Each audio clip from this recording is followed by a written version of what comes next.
GS for all exam की 42वीं कक्षा में आपका स्वागत। आज जो है टेस्ट की कक्षा है।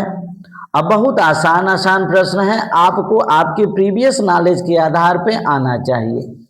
500 से अधिक रियासतों के भारत में विलय के लिए कौन उत्तरदायी था?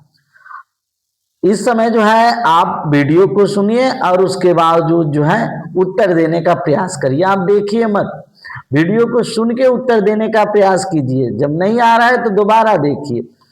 500 से अधिक रियासतों के भारत में विलय के लिए कौन उत्तरदायी था? इसका आंसर है सरदार वल्लभ भाई पटेल। क्योंकि देशी रियासतों के एकीकरण में प्रमुख भूमिका किसने निभाई थी? तो आपका आंसर है रहेगा वल्लभ भाई पटेल। यह हमारे देश के पहले गृह मंत्री थे। दूसरा प्रश्न वहीं से है, देशी रियासतों को भारतीय संघ का अंग बनाने में महत्वपूर्ण भूमिका किसने अदा की? बात वही है, भारतीय संघ का अंग बनाने में महत्वपूर्ण भूमिका किसने अदा की? अगर आपको आ रहा है तो बिना देखे हुए आवाज सुन के आप बताइए, तब मजा आएगा। दो लोगों का नाम है, सरदार पटेल का नाम तो सारे लोग जानते हैं, लेकिन बीपी मेनन का नाम आप लोग नहीं जानते हैं। तो बीपी मेनन भी है। अगला प्रश्न है, बड़ा आसान है। वर्तमान में भारत में कितने राज्य व केंद्र शासित प्रदेश हैं? जिस दिन एक दिन जो पढ़ाया जाएगा, एक दिन टेस्ट लिया जाएगा जीएस फॉर ऑल एग्जाम में। तो जिस दिन टेस्ट लिया जाए उस दिन पहले आवाज को सुन के बिना देखे जो है उत्तर आप दीजिएगा। वस्तुनिष्ठ प्रश्न है, इसका जवाब आपके पास होना चाहिए। अगर आपके पास नहीं है तो आपकी तैयारी काफी फीकी है। वर्तमान में भारत में कितने राज्य और केंद्र शासित प्रदेश हैं? एकदम कंफर्म होना चाहिए। 28 राज्य और 8 केंद्र शासित प्रदेश हैं। भाषा के आधार पर राज्यों का पुनर्गठन किस वर्ष किया गया था? बहुत इंपॉर्टेंट है। भाषाई आधार पर राज्यों का पुनर्गठन कब किया गया था? एकदम जवाब आपके मुंह में होना चाहिए। वर्ष 1956 में। बड़ा इजी पेपर है। प्रथम भाषाई राज्य किसे बनाया गया था? यह भी बड़ा आसान है। आंध्र प्रदेश को भारत के राज्यों के पुनर्गठन और उससे जुड़े मामलों का अधिनियम किस वर्ष पारित किया गया था? भाषाई आधार पर 1953 में ही प्रथम भाषाई राज्य बन गया आंध्र प्रदेश। लेकिन राज्यों के पुनर्गठन और उससे जुड़े मामलों का अधिनियम किस वर्ष पारित किया गया? तो आप कहेंगे वर्ष 1956 में। टेस्ट के दिन वीडियो देखना नहीं, वीडियो सुनना महत्वपूर्ण है और सुन के आप आंसर दीजिए। एक दिन जो है कठिन प्रश्न रहेंगे, दूसरे दिन बड़े आसान प्रश्न रहेंगे, जिससे आपकी तैयारी को जो है धार मिलेगी। 1956 के राज्य पुनर्गठन अधिनियम द्वारा कितने राज्य और संघीय क्षेत्रों की स्थापना हुई थी? बहुत इजी प्रश्न है। 1956 में जब राज्य पुनर्गठन अधिनियम बना तो उस समय कितने राज्य और कितने संघीय क्षेत्र थे? तो आपका आंसर होगा 14 राज्य और 6 संघीय क्षेत्र। बहुत इंपॉर्टेंट एक प्रश्न है, किस वर्ष सिक्किम को राज्य का दर्जा दिया गया?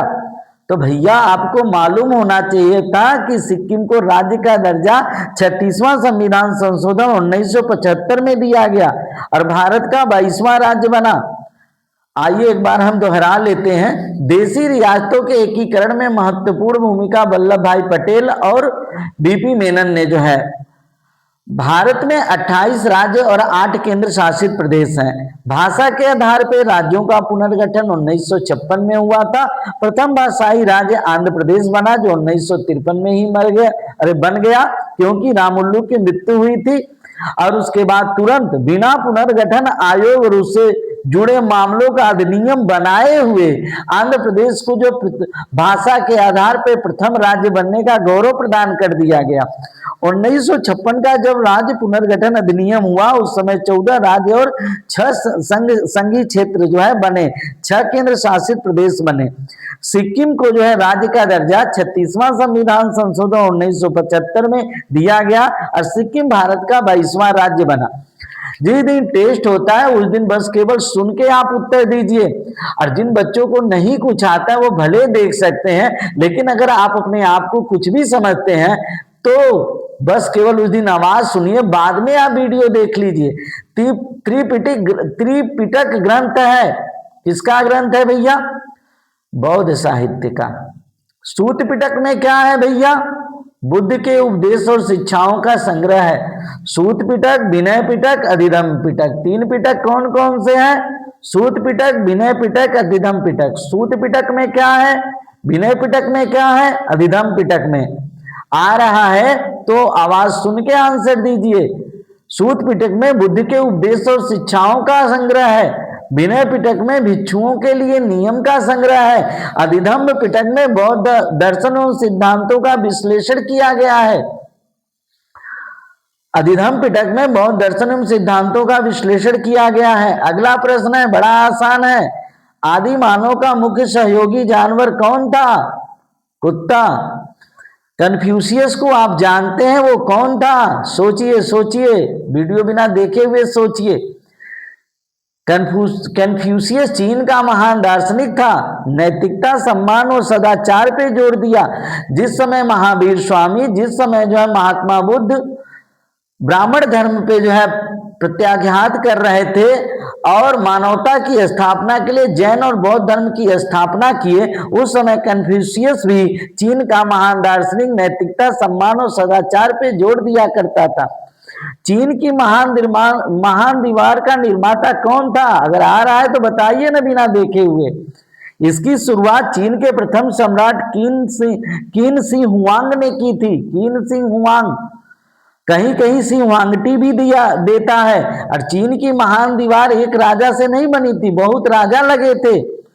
रात तड़िंगड़ी की रचना किसने की थी? देख के नहीं उत्तर देना है, सुन के उत्तर देना है बाबू। रात तरंगड़ी की रचना कल्लड़ ने की थी। रात तरंगड़ी में कहाँ के इतिहास का वर्णन है? रात तरंगड़ी में कश्मीर देश का इतिहास का वर्णन है। रात तरंगड़ी का अर्थ क्या होता है? राजाओं की तरंगड़ी मतलब होता है नदी, राजाओं की नदी। नील नदी के किनारे किस सभ्यता का विकास हुआ था? आप बताएंगे। मिस्र की सभ्यता का विस्तार हुआ था। 0 डिग्री या शून्य अक्षांश को किस नाम से जाना जाता है? बड़ा आसान है। 0 डिग्री या शून्य अक्षांश को किस नाम से जाना जाता है? भूमध्य रेखा और विषुवत रेखा के नाम से जाना जाता है। तो एक बार फिर आइए, त्रिपिटक ग्रंथ किस साहित्य से संबंधित है? बौद्ध साहित्य से। त्रिपिटक कौन कौन से हैं? सूत पिटक, विनय पिटक, अधिधम्म पिटक। सूत पिटक में क्या है? बुद्ध के उपदेश और शिक्षाओं का संग्रह। विनय पिटक में क्या है? भिक्षुओं के लिए नियम का संग्रह कि किस नियम से जो है उनको जीना चाहिए। अधिधम्म पिटक में क्या है? बौद्ध दर्शन एवं सिद्धांतों का विश्लेषण है। आदि मानव का प्रमुख सहयोगी जानवर कौन था? कुत्ता था। कन्फ्यूशियस कहाँ का रहने वाला था? चीन का महान दार्शनिक था। नैतिकता, सम्मान और सदाचार पे जोर दिया। चीन की महान दीवार का निर्माण सर्वप्रथम जो है किन सी हुआंग ने शुरू किया। हालांकि इस दीवार को बनाने में कई राजाओं का शासनकाल बीता। रात तरंगड़ी की रचना किसने की थी? कल्लड़ ने। रात तरंगड़ी में किस देश के इतिहास का वर्णन है? कश्मीर देश के इतिहास का वर्णन है। रात तरंगड़ी का अर्थ क्या होता है? राजाओं की नदी। नील नदी के किनारे किस सभ्यता का विकास हुआ था? नील नदी के किनारे मिस्र की सभ्यता का विकास हुआ था। और नील नदी को, मिस्र को नील नदी का वरदान कहा जाता है। 0 डिग्री या शून्य अक्षांश, मैं ज्योग्राफी भी पूरा लगभग पढ़ा चुका हूं और आपका पॉलिटिकल भी मैं पढ़ा चुका हूं। बस अब टेस्ट और नए नए प्रश्नों की बारी है। 0 डिग्री शून्य अक्षांश को किस नाम से जाना जाता है? भूमध्य रेखा और विषुवत रेखा। देखिए बेटा, जब भी जीएस पढ़ाई जाएगी तो उस समय जीएस के तुरंत बाद जो है या तो उसी दिन या नेक्स्ट दिन टेस्ट का आयोजन होगा। और जब मैं टेस्ट की बात कहूं तो आप उस समय जो है वीडियो को देखिए मत, सुन के उत्तर देने का प्रयास करिए। और उस समय देखिए कि 20 प्रश्न मैं पूछता हूं, उसमें से कितने प्रश्नों का आप सही उत्तर दे देते हैं। ठीक है, आप हमारे चैनल को सब्सक्राइब करवाएं। Thanks for watching this video.